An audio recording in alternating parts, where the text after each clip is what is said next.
Jain. So last week we did chapter 3 and there we covered the domain of the Jain Loka, looking at the netherworld, the hellish region, and the Madhya Loka. So this week chapter 4 is going to be dealing with heavens.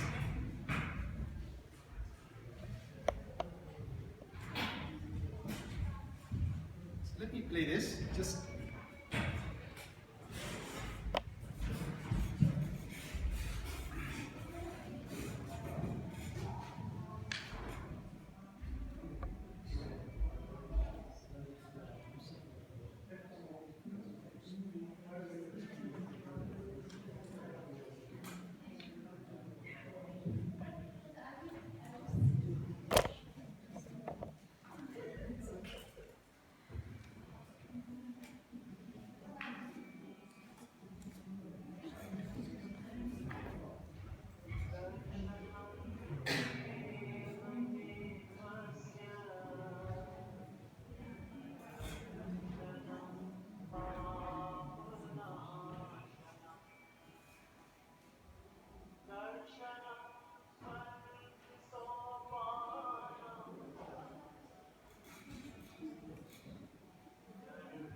Now, if you listen to that, this is a very common prayer which is recited when you go to Derasar. And I really do not know, does any of you really know what this couplet means? Darshanam Deva Devasya, Darshanam Papnasam, Darshanam Swarga Sopanam, and Darshanam Moksha Sadhanam. Anyone knows the difference between Swarg and Moksha? Same. And it's really, I also thought it was pretty much the same, but I think once when you start looking at it in more detail, that there is a subtle difference. And we'll discuss it a little bit more, because when we say heavens, what do we really mean by heaven? We all want to go to heaven. And so there is a very remarkable distinction which the Jains have, but we'll also look as the presentation goes further, that different faiths have got different meanings of heavens.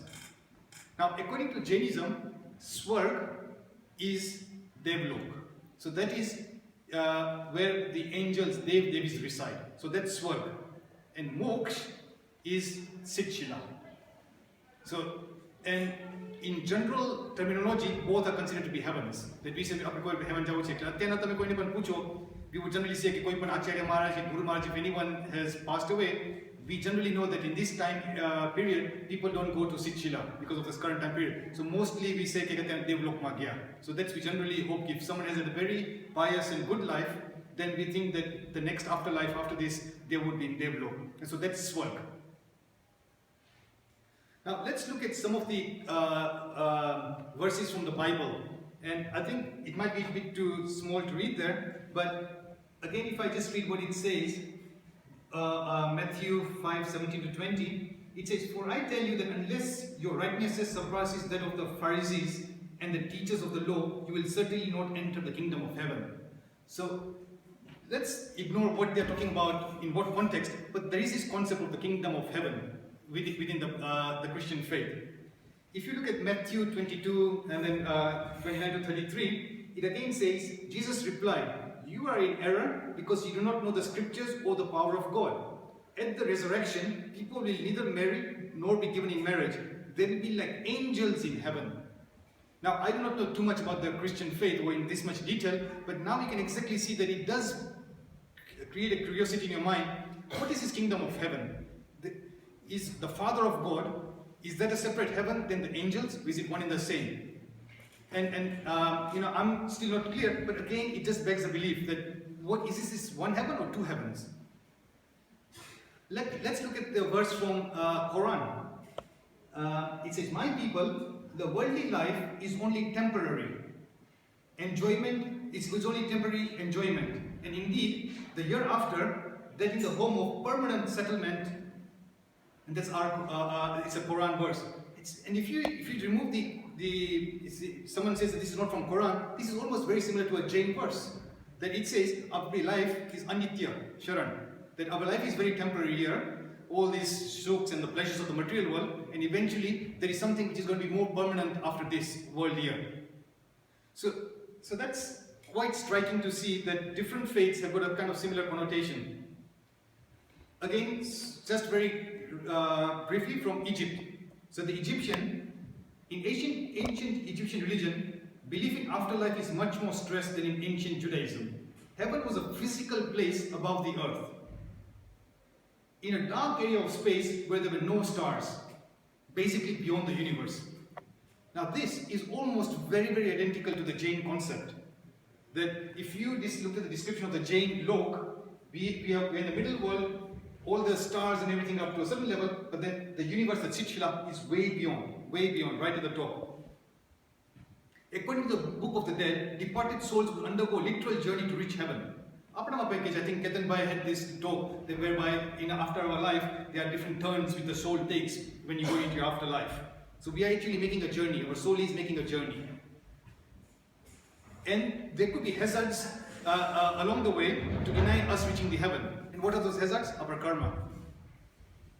Their heart would finally be weighed with the feather of truth, and if the sins weighed it down, their heart was devoured. The Baha'i faith regards the conventional description of heaven and hell as a specific place as symbolic. So according to this, the Baha'i faith does not take as heaven and hell as in the literal sense. They're just saying heaven and hell is a symbolic gesture. The Baha'i writings describe heaven as a spiritual condition where closeness to God is defined. If I'm very close to God, then I'm towards heaven. It's not an actual place, according to the Baha'i faith. And if I'm away from God, if I'm engaged in lots of sins, then I'm in hell. Because so it's a spiritual condition. It's a symbolic notion. In Buddhism, there are several heavens, all of which are still part of samsara, illusionary reality. Those who accumulate good karma may be reborn in one of them. However, their stay in heaven is not eternal. That's exactly almost very similar to the Jain concept. That we know that if we go to Swarg, after Devlok jaye, then that is still not a permanent place. We'll still have to be reborn until we get to Chitshila, and that's a permanent place. So it's still not in Swarg, it's not a permanent place there. And they undergo rebirth into another realm as human, animal, or other beings. Because heaven is temporary and part of samsara, Buddhists focus more on escaping the cycle of rebirth and reaching enlightenment, nirvana. Nirvana is not a heaven but a mental state. Now again, if you look at the next, what I've found from the internet, the Tibetan Buddhism says there are 5 major types of heavens. The Devlok, very similar to the Jains, the Brahmalok, heaven of formless spirits, heaven of the Jinas, and the other one which is Gnan Vijaya. This is the most supreme heaven where beings that have achieved nirvana live for eternity. Now again, I'm not an expert of Buddhism. There are different Mahayan and other types of Buddhism, but again, these two forms, there's a little bit of confusion which I'm not able to resolve. In one, it says nirvana is some kind of mental state, but in the Tibetan Buddhism clearly says that there is another place whereby the different heavens, but eventually can go to a heaven which is a permanent place, which is the Chitshila according to us. So, as you can see, that there's a lot of similarities between Buddhism and Jainism. And then we come to the Jain definition of heavens. We looked at the nether world, which is the hellish region, the middle world, and now anything above is all the heavenly region. So according to our definition, the rectangular shape on the upper part, that's Swarg. So those are the different kinds of heavens. So that is Swarg. And then the moon shape right at the top, so that is the Chitshila. So that would what we would call the moksha.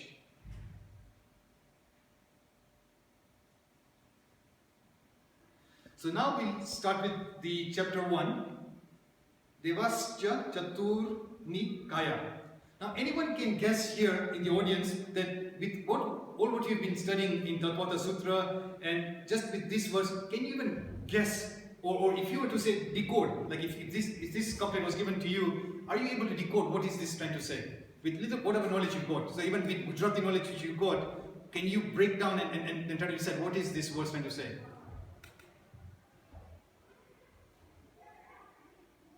The form of God. Okay, so Dev means gods. Okay, so you got one part, Dev. But the next one, can you see what's there? Chaturki. So can you, I'm giving you a hint. How clever. 4. So exactly, so you got something 4. So there, and Kaya. Kaya means body.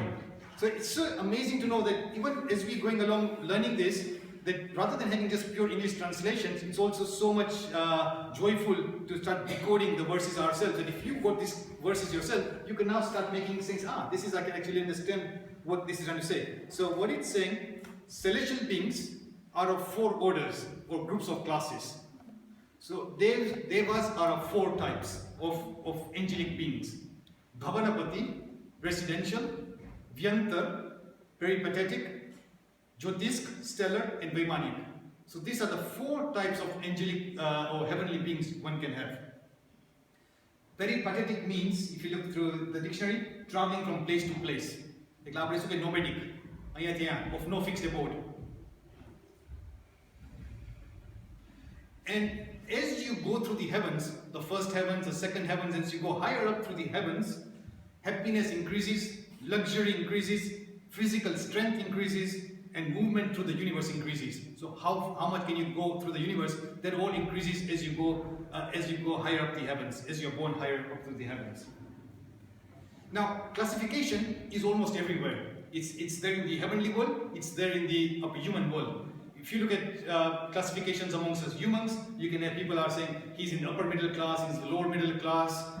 So we have both those kind of classifications amongst us here. If you look at the Hindu tradition, classification was also there. He's Brahman, he's Kshatriya, he's Vaishya, or he's Shudra. So classification is always there. Now, if you think of this classification among the heavenly beings, it's very similar to the earthly beings. Bhavanapati, those devs who stay in residential orders. So we stay in houses. Then Vyantar, peripatetic, nomadic kind of devs. They've got no fixed abode. Look at the gypsies and hipsies. They don't say, they just keep on moving from place to place. Jyotisk, stellar, stars, people, the devs who stay in stars. We've got stars, Michael Jackson, if you go to Hollywood, you'll see that he's got a star, Hall of Fame. They're stars. We've got so many stars around here. And heavenly. And heavenly beings, heavenly the devloks, and you can say that our sadhus and sadhvis, they are definitely heavenly. They've got, in spite of all the hardships they face, but they have got so much joy and peace. So they are literally heavenly. So this classification we can also apply them to our world here. That it's not only there for the heavenly beings. So we now look at Sutra number 2, and it says that devs and devis have got leshyas. Now, leshyas is a very complex topic. If we have time, we can discuss it in more detail. There's lots of information even available on the internet. But in essence, what it says is that we've got a physical body, we've got our emotions, and there is an aura. So very loosely speaking, it's defined as an aura. But Jainism describes it in great much detail. That they're saying there are 6 different kinds of leshyas. So depending on your mental state of mind, there is a particular aura which is within you inside. And that aura then kind of defines, so if you are becoming angry, or if you're jealous, or if you're in a very peaceful state, that aura internally changes, and it's got certain kind of colorings. So this also applies to the devs and devis. So the angels can also have similar kind of things. They could be in a state of anger, they could have lust, they could have greediness. So they also have got this. So this is what the sutra is trying to say, that these kind of emotionals are also applicable to the heavenly beings. Now, let's just look at the classification for a moment right now, that we looked at the devas, but even if you look at us as humans, so right now, in this entire kingdom of earth, there are 6 kinds of animals: birds, fish, amphibians, invertebrates, and mammals. So that looks at all the kinds of the animals which are on earth, out of which we are mammals. Mammals are one of 6 classes, and there are 3 categories of mammals. So can you now see that if we say that we are all humans, or we are all mammals, after mammals there is again another classification. There could be placental mammals, monotremes mammals, or marsupials. And you can see what it means by placental and the monotremes and marsupials. Then all these different categories are given. They are warm-blooded animals, they've got hair, they produce milk for the babies. All mammals have hair or fur. So there are certain characteristics which are common to all, and there are certain characteristics which are quite unique to different kinds of mammals. And again, if we say they are all mammals, mammals also stay in all kinds of habitats. Whales live in the oceans. They are mammal, yet stay in the oceans. There are other mammals who stay in moles, they stay underground. There are other mammals, polar bears, who stay in cold climates. There are other mammals who stay in the hot climates, exactly opposite. They are both mammals, but one camel stays in hot climates and the polar bear is a mammal and stays in the cold climate, extreme conditions. And some mammals can fly and caves and live in caves and like bats. So what this shows that although you've got heavenly beings in heavens, they also have got so many different characteristics. They're all angels, but all those angels have got different characteristics as described by Jain scriptures. So it's a nice quote. When I see you through my eyes, I think that we are different. When I see you through my heart, I know we are all the same. And that's also quite appropriate according to the Jain philosophy. That generally we can say that all these classifications here, but after all, we are all souls. We know that we will go, so from that point of view, we can look at all these kinds of diversification and differences between all these living beings, but eventually we know that there is an Atma and the soul is the same.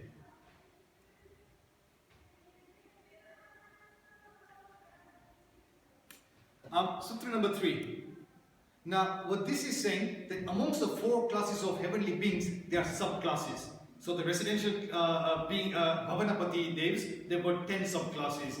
The Vyantar have got 8 subclasses. The Jyotisik have got 5, and the heavenly, Kalpavasi have got 12. So, all these heavenly beings can be born into 16 heavens. So according to that rectangular structure, according to Jains, again there's a little bit of difference. The Swatambar and the Digambar, one says they've got 12 heavens and the Digambar says they're 16. So that's again a little bit of difference between the two faiths. But we know that either they're 12 or 16 heavens.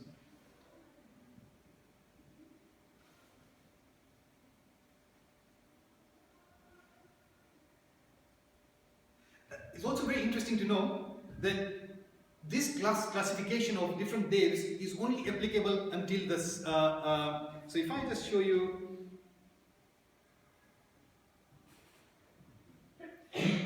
what's going to happen is that in this rectangular structure, right below the Sikshila, so where you see the yellow is actually getting to the 4 layers there. So we are saying that there are going to be 16 heavens going up there. After that, those are the main heavens. And beyond that, there are still going to be some 4 special heavens, after which then there is Shila. So there's a rectangular structure here. You'll have all these different classifications of heavens there. Then there are going to be some 4 special subcategory of heavens, which is just in the shaded yellow. And then you have the Shila. So the classification, all this sub-classification only occurs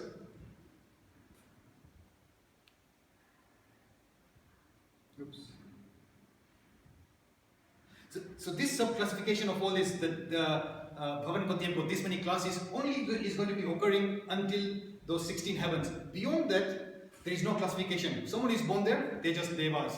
And which is so interesting that if you look at it compare that to what's happening on earth, we have all this apartheid and people saying about, the whole thing about immigration, people coming over here. In society, we have got segregation. But if you look at the monks, within a monk, there is absolutely no classification. You could be a king or you could be a pauper. If you become a sadhu, you're a sadhu.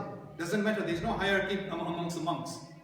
And it's just so amazing to see that this classification occurs even amongst the angelic beings up to a certain level. Beyond a certain level, when you're in much higher heavens, then there's no classification. You're just an angel, you're an angel.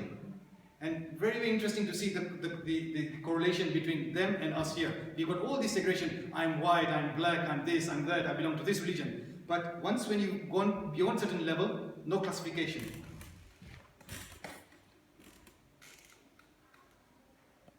Okay, so this is now good, giving in detail what these different heavens are. So we are now looking at, so this is the Jain universe.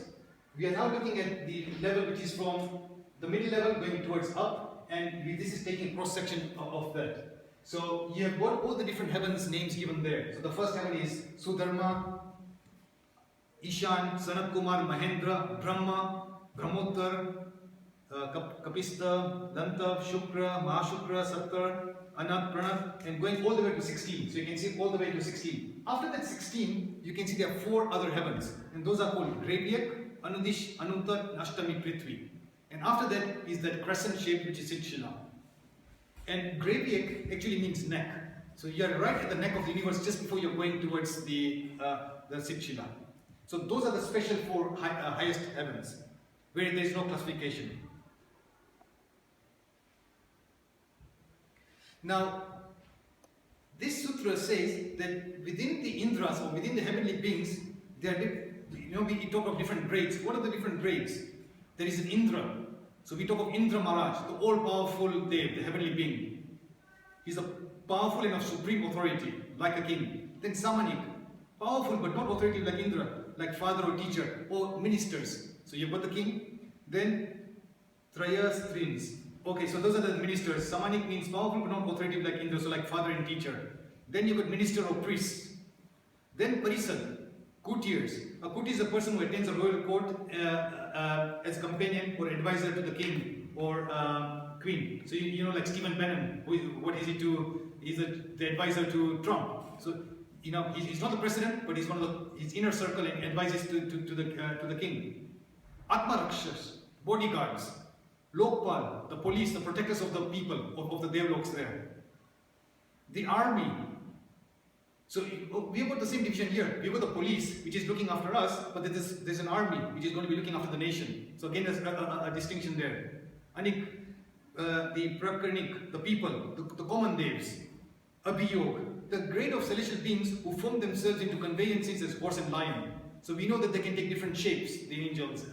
So based on the command of someone of higher authority, they can take a different shape.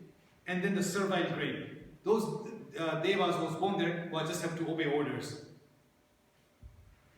And then there again, so the next sutra number 5 says there are certain rules and what it says in the peripatetic and the stellar celestial beings, these grades of minister and lokpal are absent. So there are certain rules, and in this kind of subdivision, you don't have these 2 classes. Sutra number 6, Jyotishik have innumerable Indras and Vaimanik have got 10 Indras. So it's just saying that how the different levels of heavens and how many Indras do they have.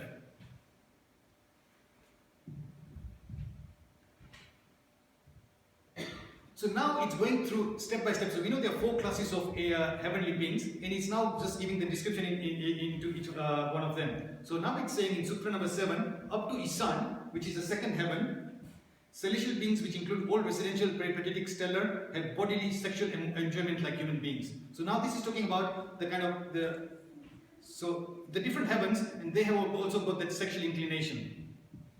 And then the next level 8 says that in the 3rd and 4th heavens, so the 1st and 2 heavens, the Dev and Devis, they enjoy the sexual through physical contact. Then the 3rd and the 4th is by touch only. 5th, 6th and 7th heaven by sight only. So you can imagine that just by merely looking at someone, their sexual desires are satisfied. 9th, 10th, 11th and 12th only by sound. Just by hearing someone, their needs are satisfied. And 13th, 14th, 15th and 16th by mind only, by pure fantasy, just by pure imagination. So one can imagine that this sexual instinct is so strong that it's prevalent between animals, plants, humans and angels. So this instinct is so strong that it carries forward all the way up to even the highest of the angels.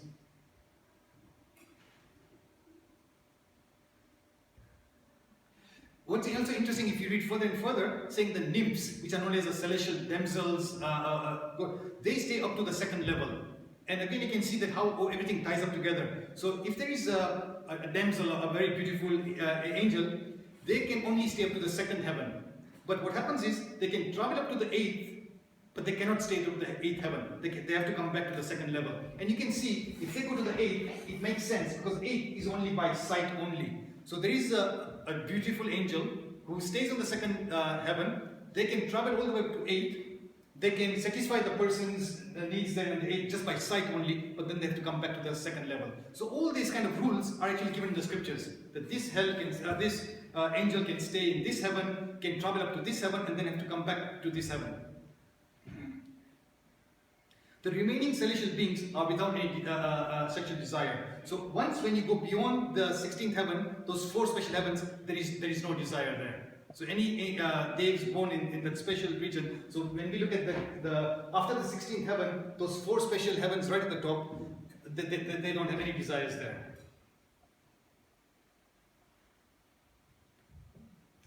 So now it's saying the Bhavanapati. So these are the Bhavanapati are the ones who stay in residences, these devs. So what are those 10 classes they have?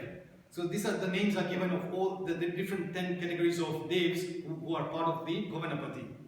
They are called Kumars because their lives and habits are like of youths under 20 who are called Kumars.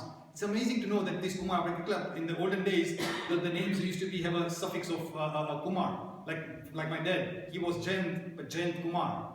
Or so a lot of people had that Kumar as coming in. And if when I look at the Google and Wikipedia says Kumar is a Hindu title, a given name, a middle name, or a family name found in India, though not specific to any caste or community. It's a generic title which generally means son, boy, prince, and it's the 8th most common family name in the world.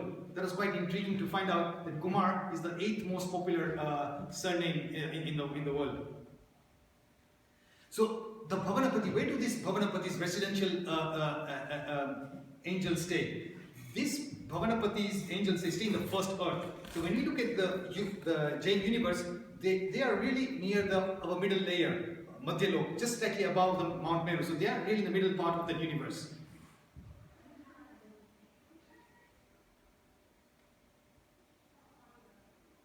And also, as you said in the last line, it says they also can go up to the first hell.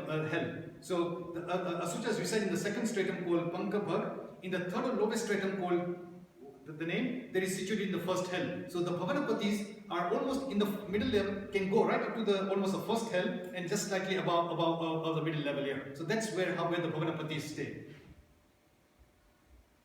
Where do the Vyantar, where do those devs stay? The classes these are the different classes of 8 classes of the Vyantar devs. Some of these live in the innumerable oceans and continents. So we looked last week that what the Jains believe is that in the middle world there is a series of concentric circles in the Madhya Loka. So this is where the Vyantar devs stay, within all those concentric circles. And they could be staying in the hills, mountains, forests, deserted areas of the Madhya Loka and the first hell. As you can see, it's quite striking to know that both the Bhavanapatis and the Vyantar devs, they are still not really high up in the rectangular level. They are still really in the middle region. So we do believe that the devs and devis still in the middle part of the universe. Jyotisik dev. So these are the 3rd types of devs.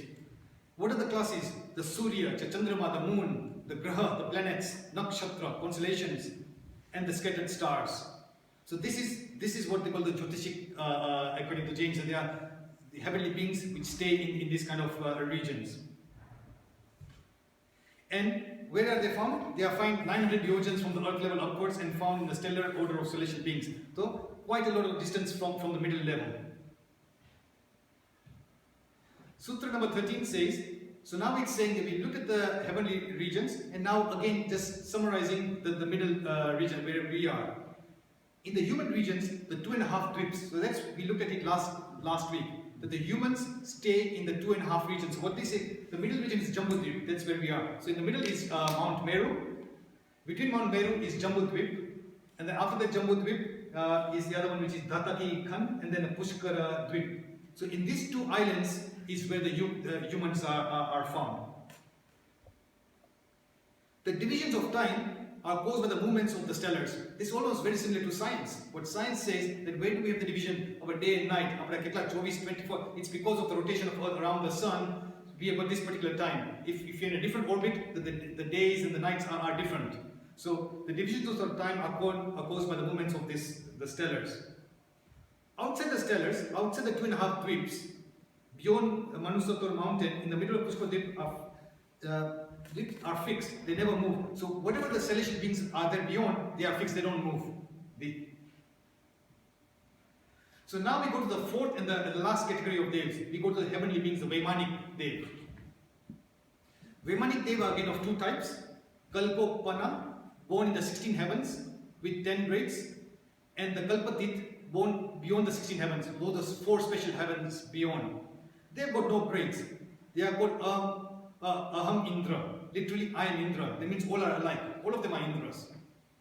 So, the Vaimanic Devs they are found in all these heavens up to 1 to 16. And then beyond the 16s are the other part, the Kalpatik Vaimanic Devs. So, they are the ones in those 4 special heavens. Any questions? I mean, is that clear? Okay. Okay, so Sutra number 19 is basically giving you all the details of what's in this chart here. So as if you can look at it, scan through it, it's giving you the names of all the different heavens. And that's exactly summarized here. So it's going through the list of the first and the second heavens these are the names here, and it's giving you a list of all the names of the 16 heavens there.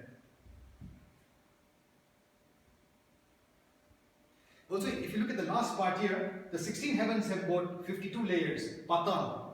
This word patal comes in the Jain scriptures very much so. For example, Sankeshwar, Parshvanathe, what people believe, has anyone been to Sankeshwar? Yeah. So what they say is that this murti of Sankeshwar Parshvanath was actually in heavens. And when Lord Krishna was on earth, and when he was fighting, his army was actually, they all became unconscious. So he then prayed to Padmavati Mata, and Padmavati Mata came to him in his dream and said, yes, what can I help you? He says, can you please get me the murti of Sankeshwar Parshvanath Bhagwani murti from heavens? And if you then wash the murti with water and sprinkle the water to all your army, they will all rise up. And he did that with a 3-day fast, and after sprinkling water, the entire army got up, and because of the joy, he took a shank, and he blew the shank with joy. Yes, my army is now up. And that's how the name Sankeshwar came through. Sankeshwar, shank. So, and where did the murti come from? They say it came from Patal Loka. So Patal, so that word Patal comes in the Jain scriptures very much. And what it says is that Patal means that each of these heavens has got different layers. So the layers are called Patal. So you get the 16 heavens, each have got 52 layers called Patal. So, they've given which heaven has got how many layers. And so you can see that it's just so nice to see that when you listen to some prayers and then when you correlate to this, it all tends to make sense. So in total, there are 63 layers, patal. So within the heavens, they have done the mathematics and they are saying there are 63 patals within the heavens.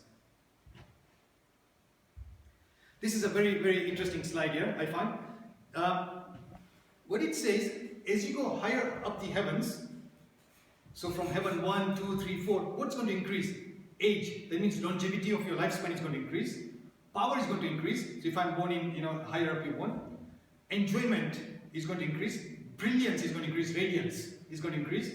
Purity of lescia, the emotional or the aura, is going to increase. Sense faculties is going to increase as you go higher up the heavens.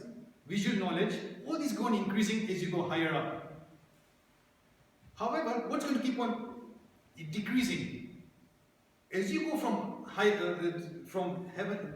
this heaven to the higher heavens, the moving from place to place will decrease. So, although the power increases, but as you go on increasing up the heavens, your movement is going to decrease. You don't want to go from this heaven to that heaven, so your movement is going to be less. Height of the body is going to be less. Can you imagine you're actually born in a much higher heaven, but your height is actually going to be smaller. Attachment to worldly objects is, so they also got other objects, but it's going to be less. So you're born in a higher heaven, you've got all the luxuries, you've got all the power, but your attachment to that is actually less. This go on decreasing. And they've also now given that if you're born in 1 to 2nd heaven, you're sat hat. Hat does not mean our hand. It could be their hands. It could be very huge bodies. But all what you can know that as you go increasing the heavens, the height is actually decreasing. The height of the devas are actually going to become smaller. And it's very counterintuitive. You would have thought they would become stronger and bigger bodies, but less and less. Let's correlate that to our human world. If I've got a smaller height, I've got a smaller body. If I've got a smaller body, I'm probably going to be breathing less. And if I'm going to be breathing less, I'm going to be actually having a bigger lifespan. Let's not take that for granted. Let's look at this chart here. Let's look at the entire animal kingdom. Human, cats, dogs, and just look at the heart rate. And look at the one which has got the highest heart rate is hamster, 450 beats per minute. And what's the lifespan? 3 years. And look at someone, for example, so that's with the highest heart rate. And let's look at someone with the lowest heart rate. A horse, 44, elephant is 30, large whale, 20. So as you can see, that as your heart rate is actually becoming less, you're actually going to be living for longer. And that's almost, you know, it probably seems very, very similar that, in fact, when I read in one of the scriptures, what it says, that like right now we breathe, whatever, 60 times a minute. In Devas, they could be breathing once in every 2 weeks, or every 1 month, or 6 months. So the less you breathe, the longer is your lifespan. And that's the reason why the focus on meditation is control of your breath. That the moment you start calming your breath down, your lifespan is going to increase. Because another way of looking at it is, we generally think of our lifespan as years. Oh, this person had a lifespan 72 years, 80 years, 90 years. But that's really not quite true. Quite genuinely, someone's life should be measured by how many breaths one has to take. So that's actually a real measure. That's in the scriptures is given not by age, kind of aklatya. We know that we are going to be taking this many breaths. And that's how our lifespan is actually measured, by the number of breaths we are going to be taking.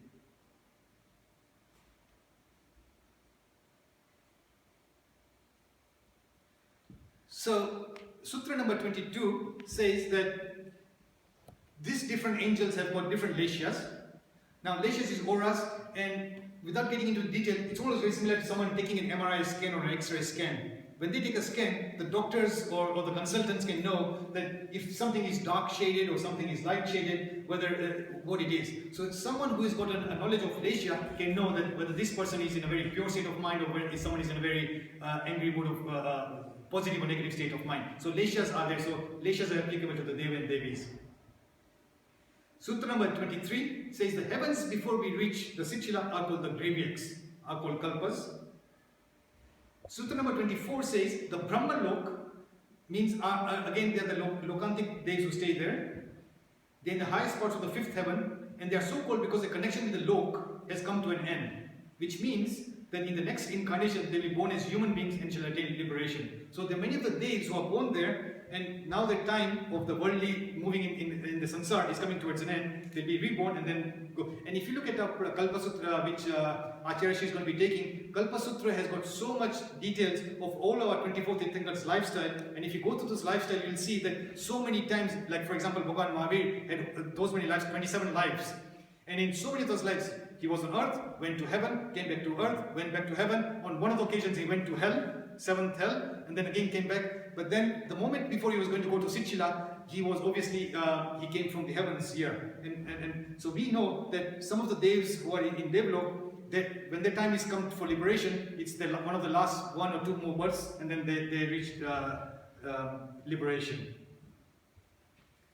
Sutra number 25, giving you the classifications of the 8 classes of the Lokantic Devs.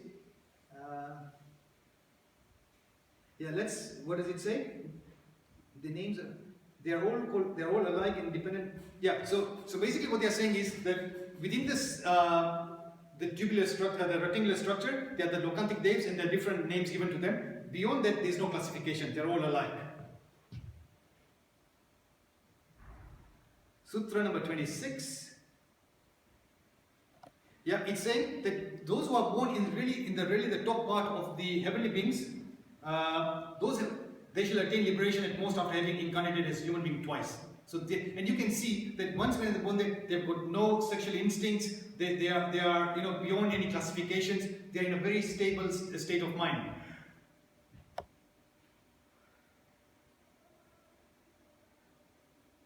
Okay, so the next couple of verses looks at the lifespans of all these devs, and without going into the details, all what it's saying is that, say for example, the maximum age of the different devs are 1 sagar, 3 palya, and giving all these different calculations of what is the lifespan of all these heavenly beings. And the last verse is saying that, say for example, if you go to heaven number 4, the lifespan of the dev is 7 sagars. Then it says you keep on adding +3, +7, +9, so that's a lifespan keep on increasing as you go up to the 16th heaven. And you can see, they can see 3, sapta, so 3, 7, no, ekadash means 1 and 10, 11, trayodash, 13, Panchadash, 15. So as you can see, and here, so that's how the lifespan is increasing as you go along. Now let's look at this, very interesting. What is this lifespans of the heavenly beings? Look at this time scale here. Now, where is 1 second? 10 to the 0, so second. So this whole time scale is in seconds. So 10 to the 0, if you look at maths, anything raised to the power of 0 is 1. So 10 to the power of 0 is 1. So that's 1 second. And let's look at this. So one day has got how many hours? 24 hours.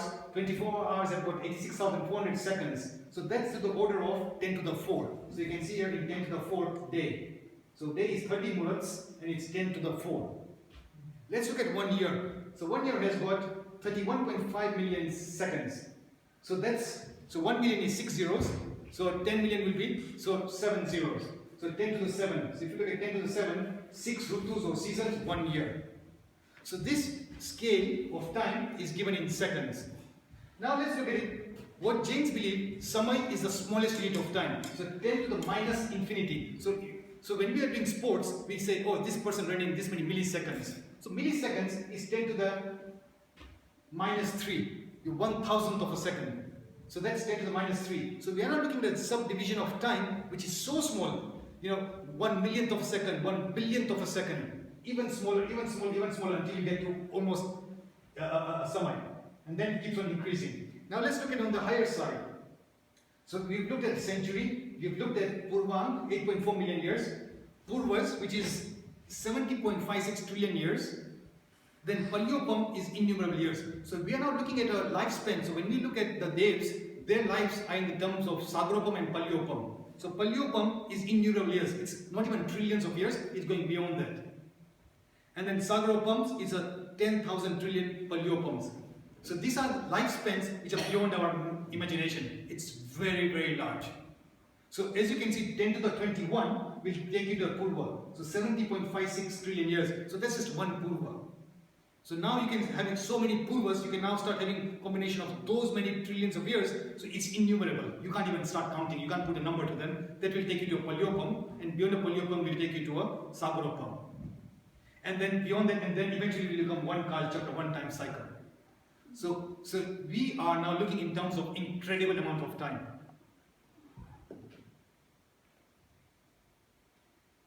So and what the previous verses were saying, that the higher heavens you are born into, you've got a higher lifespan.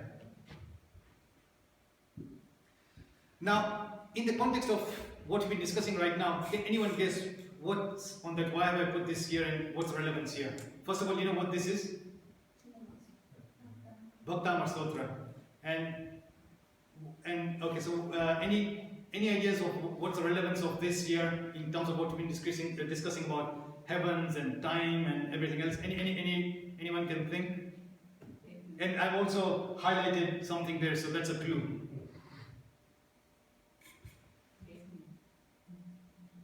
Sorry?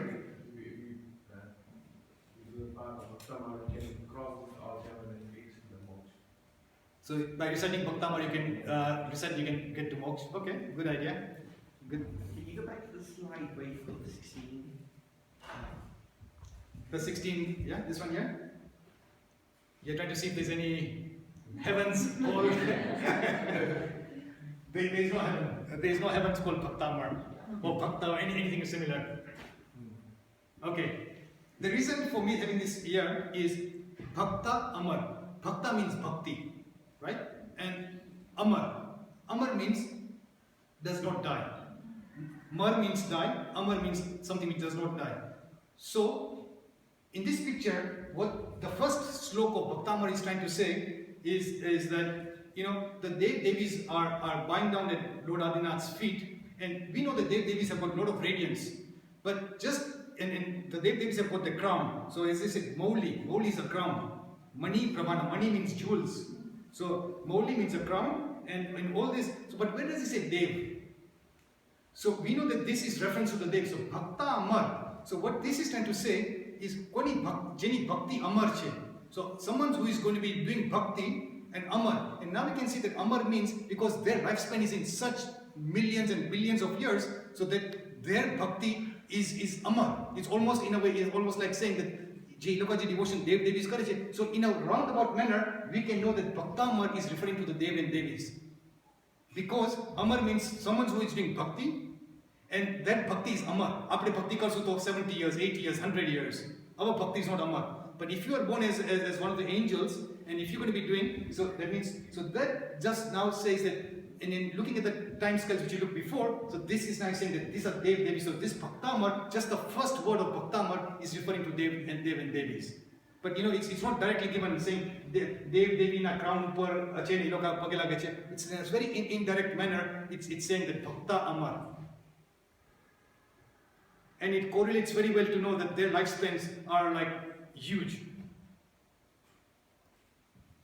Okay, so I won't go into this. So sutras number 33 to 39 is now saying what is the maximum and the minimum age. So this sutras are saying that these are all the maximum ages you can have amongst the different devs, and these are the minimum ages. But even if it's a minimum age, you can look it's palya. So even if you have got a minimum age of a dev, you are still looking at trillions and trillions of years as a minimum age.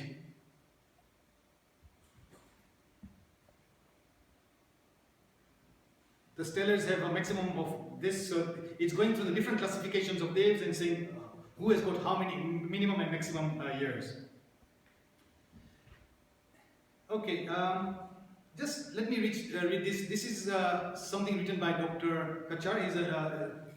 He's in India and he's done some research. The universe in Jainism is a space that contains all the 6 reals. The term time used in science is equivalent to empirical time in Jainism, which means measuring the duration of time intervals. Empirical time is defined with respect to some chosen object like sun or moon and is applicable to events related to Pudgal only. Pudgal means matter. The empirical time is not defined for soul and others which are eternal. So this time which we talk about is only meant for matter.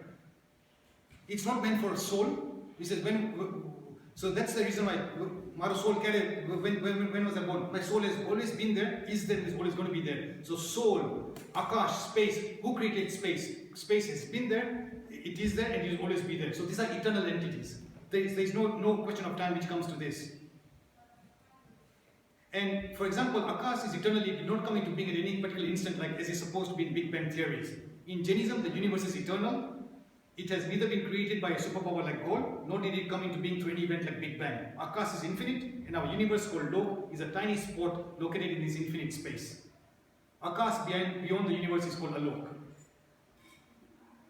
So this is our Loka, and all the space outside our Loka is there is only space. So this is what we call, this is the Jain universe. Everything, heavens, hells, all the planet, everything is contained within this Loka here. Of huge dimensions, of huge proportions, but this is again a Loka, and anything beyond that is called Alok, which is just pure space. Not even matter is there. There's no atom, there's no molecule, nothing, it's just pure space, empty space, absolute vacuum. Okay, let's look at some special features of heavens and hells.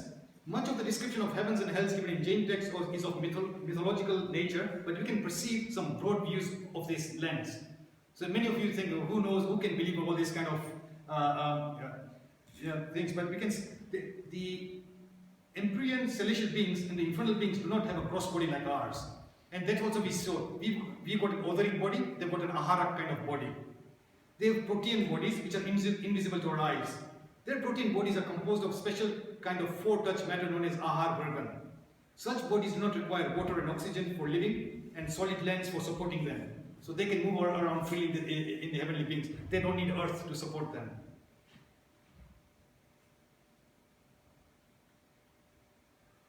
It also means that the stars, planets and galaxies of the middle Loka do not enter the upper Loka and the lower Loka, implying that the objects made from the Mahaskan means aggregates of matter is called Skan. So what we call in Jainism is Pudgal is one, say for example, molecule. If I like for H2O, if I've got 2 molecules joined together, that becomes a Skan. So I've taken one Pudgal, one atom, another atom. If I join them together, it becomes a molecule. So molecule, and if you can keep on increasing, so that's called Skan. And so these are confined to the middle Loka only. Other Vargans, both 8-touch and 4-touch, can travel all over Loka. Okay, let's look at the movement of heavenly beings and hellish beings has different limits. The devas in higher heavens can travel to the heavens of lower category, but the beings in a lower heaven cannot travel to a heaven of higher category. So if I'm born in the second heaven, I cannot go up to the 10th or 12th heaven. There's a certain, you're limited to which way you're born, in which heaven you're born.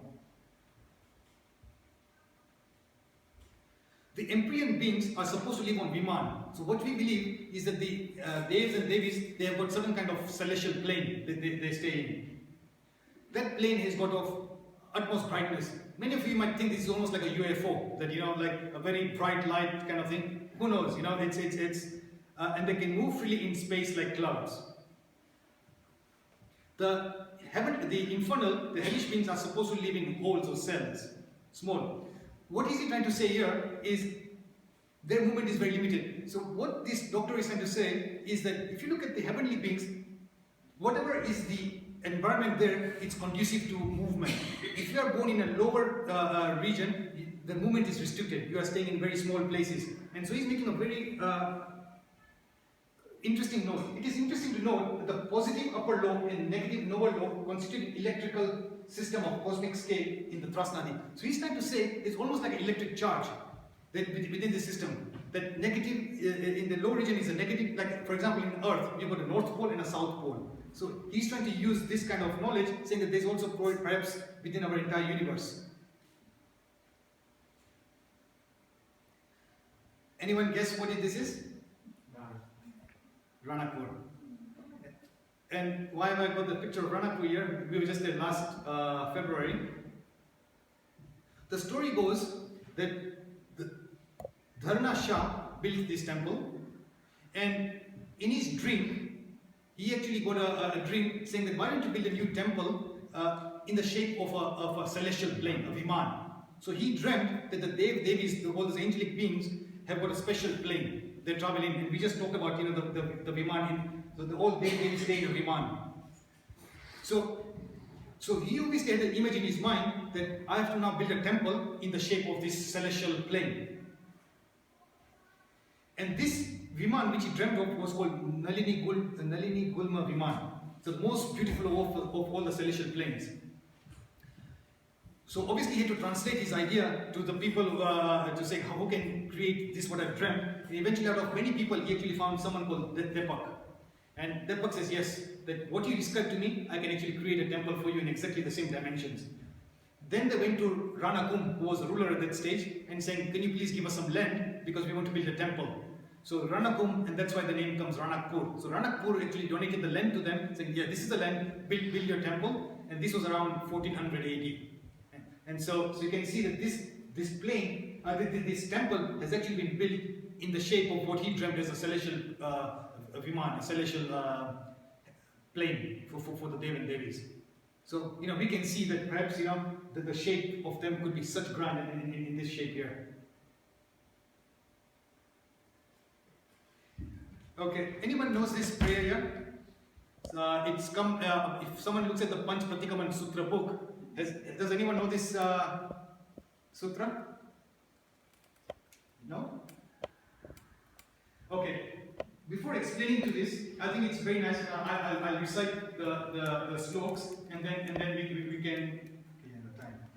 सकल तीरथ बंधु कर जोड़ जिनवर नामे मंगल code पहले स्वर्ग लाख 32 जिनवर चैत्य नमुनि सतीश बीजे लाख 28 कैया त्रिजे बालक सदया चौथे स्वर्ग 8 लाख धार पांचवें बंधु लाख 4 छठे स्वर्गे सहस 50 सातवें 40 सहस प्रासाद आठवें स्वर्गे 6000 नव दसवें बंधु 4 11 12वें 3 से 7 नव ग्रव्य के 3 से 18 पांच अनुत्तर सर्वे मणि लाख 84 अधिकावड़ी सहस 97 23 7 जिनवर भवन तणो अधिकार लांबासा 100 जोजन विस्तार 50 ऊंचा भो तिरधार 180 भीम प्रमाण सभा सहित एक चत्या जान 100 करोड़ 52 कोट संभाल लाख 94 सहस 44 7 से ऊपर 7 विशाल सभी भीम प्रणमुतरण काल 7 करोड़ ने 72 लाख भवन प्रतिमा देव लंभा 180 बिंब प्रमाण एक चैत्य संख्या जान 13 कोड 89 कोड 7 लाख बंधु कर जोड़ 32 नो गण 7 तीर्चा लोक में चैत्य नो पाठ 3,91,320 બિંબ ચુહાર વ્યંત્ર જ્યોતિષમાં વડી છે શાશ્વતા જીન બંધુતે ઋષભ ચંદ્રન વારિસેન વર્તમાન નામે ગુણસેન સમિત શિખર બંધુ જીન 20 અષ્ટાપદ બંધુ 24 વિમલા ચલને ગઢ ગિરનાર આપુ ઉપર જીનવર જુહાર સંખ્યેશ્વર કેસરીયો સાર તારંગેશી અજિત જુહાર અંતરિક વરકાનો પાસ જીરાઉલો ને ધમ વનપાસ ગ્રામ નગર પુરપાટન છે જીનવર નમ ચૈત્ય નમુ ગુણગે વિહરમાન બંધુ જીન 20 સિદ્ધ અનંત નમુનિ સતીશ અઢી દીપમાજી અનગાર 18 સહસા શિલાંગનાધાર પંચ મહાવ્રત સમિતિ સાર પાડે પડાવે પંચાચાર બાહ્ય અભ્યંતર તપોજમાલ તે મુનિ બંધુ ગુણ મણિમાલ નિત્ય નિત્ય ઉટ્ટી કીર્તિ કરું જીવ ભગસાય કરું. So long prayer, but if you saw there are a lot of numbers which are coming here, 7 lakh akla, and what this is saying is how many number of temples are there in the different loks.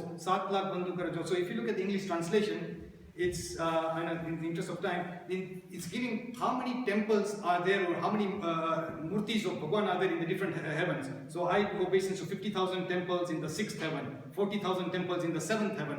So it's going through all the different heavens and saying that how many temples are there in these different heavens. Then eventually coming to Manushya Loka. So then it says Samet Shikhar, Sankheswar and coming towards it. And as you can see, if you picked up somewhere it says Bhavanapati, Bhavanapati Akla Mandir She. So now, if you look at it, how did they come up with this? Because we didn't have time, so we did not read through the English translations. But if you just read through that, it says, by the presence of the idols facing 4 directions. So what they say in each Devlok, let's say this is the Devlok, he says there are going to be 3 passages, there are going to be 3 passages of 5 holes. So I've got 1 hole, second hole, 5 hole, so like that 5 holes there. And in each heaven, so therefore, and in each hole there are going to be 4 murtis in 4 directions. So by the presence of 4 directions, 3 passages of 5 holes. So there are 5 holes, 3 passages, and 4 pratimas in each direction. So you come out 4 times 3 times 5 is 60 idols. Then it says, so that's one part. So these are the holes, even before you enter the temple. Now inside the temple, and by the presence of idols facing the 4 directions on all the 3 passages, 180 idols in the main ghavara, interior part. There are going to be 4 times 3 is 12 plus 180. So if you read through this in detail, it's giving you a calculation of how they've come up with how many. So if this is the Devlok, there are going to be 3 holes, how many passages. In each passages there are going to be 4 pratimas, and it's coming up with a calculation of how they've come up with all these different numbers in different heavens. And this is heavens, but if you even look at it, that this kind of configuration of 4 pratimas, it's also there on earth. This is Pavapuri, Samosara Mandir. So as you can see, Bhagwan Mahavir Murti, it's one there, and in all the 4 directions. This again, Mahua Tirth, we went there last year, again, all 4 pratimas in all the 4 directions. So this configuration is also there in heavenly, and they've done all these calculations of where all these idols in all even the heavenly regions, and come up with all these, how many pratimas there are.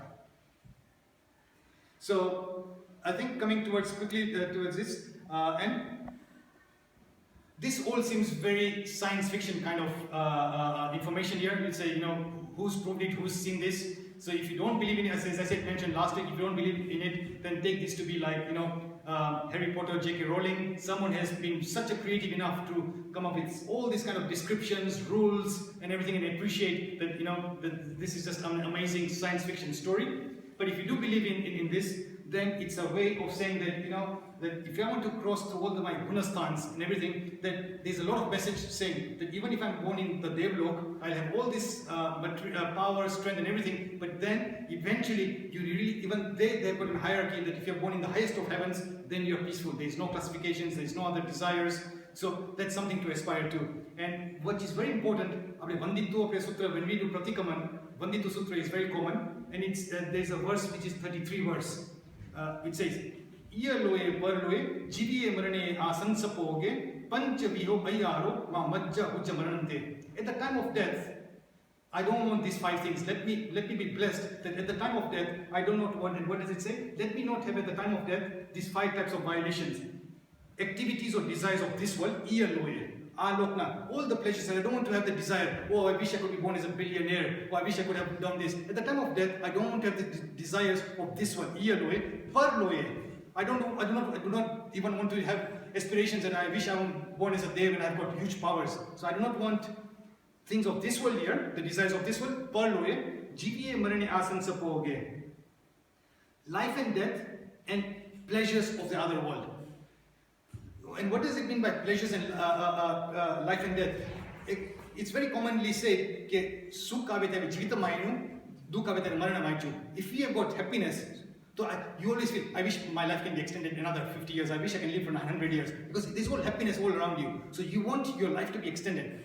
If I've got dukh, if I've got lots of pain, when will I ever die? I just can't bear with it. So that's very common, that if you've got happiness and pleasure, we want our life to be extended. If we have got pain, then we want, oh, I wish when can I... So the idea of this, Vanditu is saying, let me have samta bhav. So I do not want to have pleasures of this world. I don't want to have pleasures of the next world at the time of death. Let me also, let me not even crave for that. Let me have a very big life. If I'm in a lot of happiness, I just want samta bhav. And so it's a very pertinent verse of Tattvartha Sutra, saying that after all these descriptions here, it's so easy to say, oh, I wish I could be born as a heaven, Loka, and I'll have all these powers here. But that also we don't want that. We eventually want to be born to be away from these desires and to transcend that. It's very fascinating. I don't know, we might, maybe 5 minutes. There is this Dr. Mahavir Gelara. It's a very interesting story which says that in the scriptures, there is a story which says that there was a Dev in the second Devlok.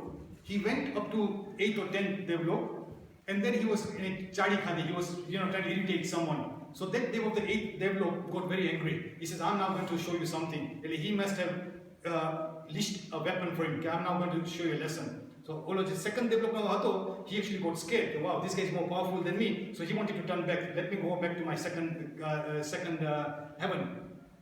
Something very interesting happened in the scriptures, which says, so as the Devlok is going, so the person who is in the 8th Devlok, as they are crossing through all these heavenly regions, the person who is in the 8th Devlok, his speed is increasing. So he's actually going faster, and the person who came from second Devlok is there, his speed is actually decreasing. So you can see that as you're going along, that this guy, they're both moving, but this guy who came from 7th, his speed is decreasing, and this person from the 8th Devlok, his speed is increasing. And what it's now showing is that depending on where you're born, your body has got certain powers. And what Dr. Gelara is trying to show that these different regions have got different densities. And because you've got different densities, you've got different, so density is mass over volume. So depending on whether if you're born in the 8th region, you obviously got a body which is suited to that region. So if you're not going to be going towards another region, there's a gravitational pull. So as you know, that force is equal to 2 mass, G is equal to the multiplication of both the masses divided by the square of the distance. So without getting into the details there, what he's saying is that if you are born in the 8th region, if you're going to go into the 5th region, you're going to be attracted. That region is going to attract you. So you're now going to have a higher speed. But if you're now going to be if you're a Dev born in the 2nd region, and if you went into 5th region, your speed is actually going to be decreasing. So gravitational force is, sometimes when you think of gravitational force, it's not just in one way. Gravitational force is both ways. It can accelerate or it can decelerate. So gravitational force can pull you along and say, increase your speed, or gravitational force would actually push you away and decrease your speed. And he's done all these scientific calculations here to show that what he said in the scriptures in a way correlates to science. And he's trying to say that different heavenly regions have got different densities. So if you are born in the hellish being, it's very condensed with matter. So it's very, very densely packed. If you go in higher and higher heavens, it's less densely. And he's used this theory to explain how this story correlates. Okay, another, because of interest of time, this is another beautiful prayer which comes in Tattvartha Sutra. And if you say, and again, it just, in a way, has anyone across this prayer? It's in a very nice rag. Veera Sarva Sura Surendra Mahito Veeram Buddha Sanshrita Veerena Bihata Swakarma Nichayo Veeraya Nityam Nama Veeratirthamidam Pravrutamatulam Veerasya Ghoram Tapo Veere Shri Dhruti Kirti Kanti Nichaya Shri Veerabhadram Disha Avanithalagatanam Kutrimanam Varabhavanagatanam Divya Vaimanikanam. Look at it. Bhavana Gadanam. We looked at the Bhavanic Devs. Divya Vaimanik. So we have also looked at the Vaimanik Devs. So what it's trying to say, Shri Swami has been worshipped by the Indras of Devtas. So even someone who is an Indra, who is the highest, the one is there, even Indras, as you see in Namuthunam, the king of the heavens, the Indra, he's going to come off of his throne and bow down to the Lord. So Bhagavan, even the king of the angels or Devas are bowing down to them. And one who's destructive, indestructible. So second one is worshipped by the Devas in different levels of heaven. Bhavanapati and Divya Vaimanik. I bow down to them. So even the Bhavanipati and Vaimanik na Dev se, even Bhagavan ne bandan કરે છે, તો હું પણ કરું છું એના. Devas and Devis are integral part of Jain devotion. So we also believe that our Derasar Maja, if you go to Kentan Derasar, you will see Manibhadra Dev, you will see Kantakaranni Murti ત્યાં છે. Very quickly, Manibhadrani story શું છે? The story says that he was born as Shravak Manek Shah. His guru was M. Vimal Suriji Maharaj, and he decided to go on a pilgrimage. He was on earth, and he decided to go to Palitana. Whilst he was going through, thugs and bandits attacked him, and he died. But because he was in a very spiritual, elevated state of mind, we believe that he is now going to Devloka. And he's born as Indra Manibhadra Dev. Now look at it, very striking, look at his nose. In his nose, he's got this body, on his nose is actually a temple. And you can see it's so symbolic that because he died at the time that he wanted to go to Palitana, and Palitana, that means his whole mind was just focused on Bhagavan Darshan Karwa Jawa chhe. So as you can see, if you got a nose, if you got a temple right on your nose, all your time your focus is going to be on the temple. So if you look at in almost all the pictures, you'll see a temple on his nose. It's just very symbolic. And same with Kantakaran, Padmavati Mata, Saraswati Mata. Again, a few years ago we went to Aglod, which is supposed to be one of the places where Manibhadra, where he died in Venice. And if you look at it, what's written there, it says Vyantarik na Chatta Indra. So what he's saying that he's actually Vaimanik Nadev, and he's the sixth Indra of this particular Vaimanik Nadev. So you can even see in the description here. So we now believe that he's part of that Indra and he's the sixth Indra of that particular heaven. Some quick quotes just for you to read.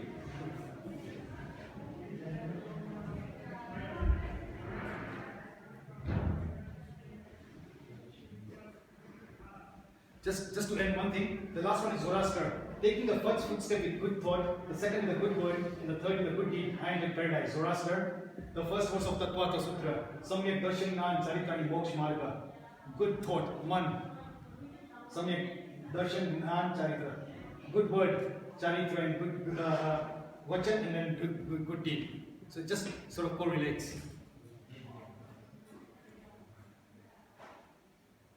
That's it. Thank you. Jai Jain.